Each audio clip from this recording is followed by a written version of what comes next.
I'll show you how you can activate your Tello eMobile SIM.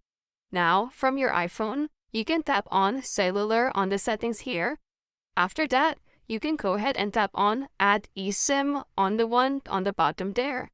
Once that's done, you want to go ahead and see the screen here, and you'll see it'll say Set up Mobile Services.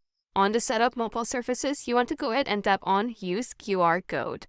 Once you tap on that, you'll see you can scan the QR code. Scan the QR code you got from Tello.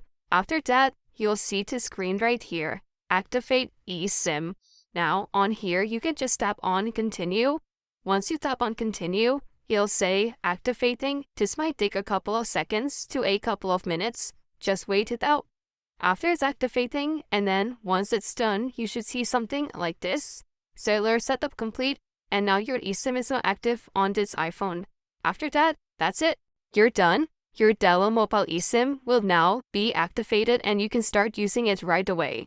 Easy to understand tutorials about business, project management, softwares, social media apps, and more. Softpro dream to 100,000. Thanks for watching.